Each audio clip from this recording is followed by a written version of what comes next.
जी right. के पास चलते हैं और देखते हैं कि आलोक जी का नज़रिया क्या है। और आलोक जी साथ ही साथ मेरे को ये भी बताइएगा कि कौन से सेक्टर्स, क्योंकि सेक्टर्स का रोटेशन चर्निंग तो हो रही है। आज अगर हम फार्मा सेक्टर की बात करें तो वहाँ पे एक अलग तरीके की तेज़ी दिख रही है और उस तरीके से बहुत सारे ऐसे सेक्टर्स हैं जो कहीं न कहीं बाज़ार भले ही ऊपर से हमें थोड़ा-सा सबड्यूड दिख रहा है, लेकिन इंटरनली चीज़ें पैसे बन रहे हैं, चीज़ें बदल रही हैं, बहुत कुछ हो रहा है। तो उसको देखते हुए कहाँ पे नज़र है?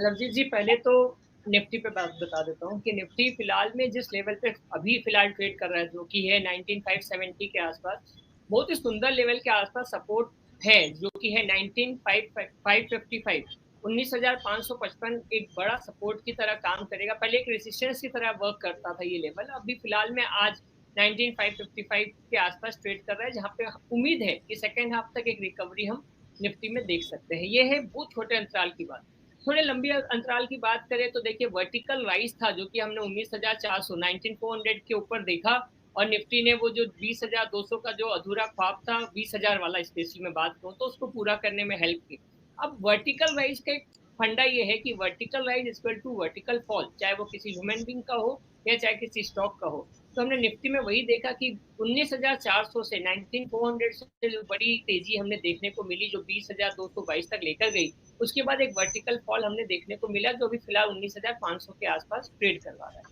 अब हमारे बाकी जो पैनलिस्ट है, मैं उनकी बात को सपोर्ट करता हूँ कि सपोर्ट इसलिए कि बाइंग अपॉर्चुनिटीज हमें देखनी पड़ेगी। देखिए क्या है कि बाजार में अभी एक तो चुनाव आ रहा है, ये अपने आप में एक बहुत बड़ा फैक्टर है जो ट्रिगर कर रहा है धीरे धीरे। दूसरा क्या है कि जब भी इस तरीके के लेवल्स जो आ रहे हैं या वर्टिकल राइज के बाद जो लेवल बनते हैं, यहाँ पर बाइंग अपॉर्चुनिटीज ढूंढना हर एक इन्वेस्टर का काम होता है। हालांकि वर्ल्ड वाइड जो प्रेशर क्रिएट हो रहा है, उसके मुकाबले अगर हम बात करें तो इंडिया कहीं ना कहीं बाकी सारे इकोनॉमिकल फैक्टर्स को बीट करने में पिछले कई महीनों या सालों की बात करें तो बहुत ही सफल रहा है। अब रहा लेवल की 19,000 के आसपास आ जाए तो मैं बता देता हूँ 19,555 के नीचे की अगर क्लोजिंग देता है निफ्टी, तो फिर से 19,200 वाले लेवल, 19,200 19,300 वाला लेवल एक सपोर्ट की तरह काम करेगा, और वो अगर टूटता है तो बड़ी पैनिक है। बट चांसेस अगर मैं बात करूँ तो बहुत कम है। यहाँ पर एक बाइंग अपॉर्चुनिटी बन रही है। आई होप एक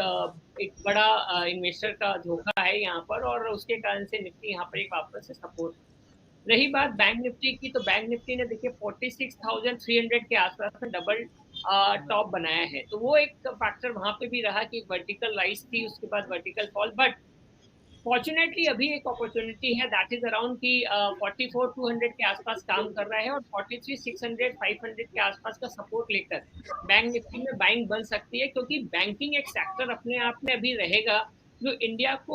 के इकोनॉमी को एक नई तेजी लाने में बड़े मदद करेगा। तो मैं लगातार कहते आया हूँ, और हमने देखा भी पिछले आप ही के शो पे जब बोला था कि पीएसयू बैंक अपने आप में ट्रिमेंडस और बहुत बढ़िया कर सकते हैं, क्योंकि अब वो वाला माहौल नहीं है जहाँ पे आप सिर्फ प्राइवेट बैंक की तरफ जा रहे हैं। अब कहीं न कहीं लोगों को ये लग रहा है कि जब टेक्नोलॉजी अडॉप्ट करनी है तो पीएसयू बैंक्स भी वो टेक्नोलॉजी अडॉप्ट कर रही है, और ऐसे कंडीशन में वो जो एक माइंडसेट रहता है हम इंडियंस का कि प्राइवेट बैंक में जा रहे काम जल्दी हो रहा है, पीएसयूज में जा रहे काम देरी से होता है, वो जो डिफरेंसेस है वो कहीं न कहीं रिड्यूस होता जाएगा, और उस रिड्यूस में हम ये देखेंगे कि पीएसयूज बैंक यहाँ से कम 100 से 200% तक का ग्रोथ दिखा सकते हैं आने वाले दिनों में। तो banking sector one of the favourite, specially